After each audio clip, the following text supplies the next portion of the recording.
Energy کے حوالے سے جو کٹپوشنز آئے ہیں، میرا تعلق خود سوابی سے ہے، اور توربیلا ڈیم جو پاور ہاؤس ہے وہ سوابی میں ہے،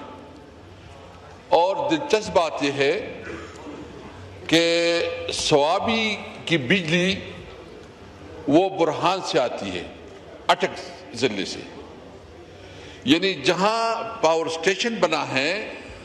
وہاں پہ ہمیں توربیلا سے بجلی اویلیبل نہیں ہے، حالانکہ یہ آئین جو کنسٹیٹیوشن میں یہ بالکل واضح ہے کہ جس علاقے میں جو پیداوار ہوتا ہے سب سے پہلے اس علاقے کی عوام کا حق ہے کہ اس کو اس کا حق دیا جائے۔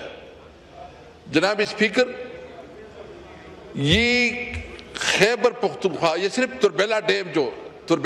اس وقت بجلی پیدا کرتی ہے، یہ 400 میگا واٹ بجلی جو ہے نا یہ پیدا کرتی ہے توربیلا ڈیم صرف، اور ہمیں سوابی میں جو ضرورت ہے وہ 250 سے 300 میگا واٹ ہے۔ تو سب سے پہلے میں منسٹر صاحب سے پوچھنا چاہتا ہوں کہ آپ جو اس علاقے کا آئینی اور قانونی حق ہے سوابی کے عوام کا، آپ اس کو اس علاقے سے بجلی، اس اپنی جو مین پاور ہاؤس ہے جو سوابی میں ہے اس سے بجلی نہیں دے رہے ہیں، اٹک سے بجلی دے رہے ہیں، تو سب سے پہلے تو یہ آئین کی وائلیشن ہے۔ نمبر 2، جو لوڈ شیڈنگ ہو رہی ہے اس کا مسئلہ کیا ہے کہ جو برہان سے ہمیں بجلی مل رہی ہے اور ایک بردان سے ہمیں بجلی مل رہی ہے، تو اس کا جو کنڈکٹر ہے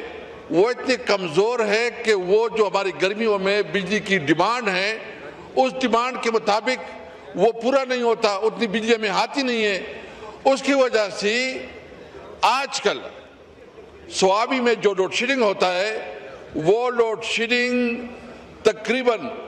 یہ 12 سے لے کے 18 گھنٹے، اور پھر اس پہ فورس لوڈ شیڈنگ ہوتا ہے، فورس لوڈ شیڈنگ، جو کہ لوڈ شیڈنگ کے علاوہ جو فورس شیڈنگ ہوتا ہے اس کی وجہ سے میں صرف اتنا کہنا چاہتا ہوں کہ عید کے دوران تقریباً 20 گھنٹے تک بجلی نہیں تھی۔ آپ جو سوچ لیں کہ بجلی بھی ہم پیدا کریں،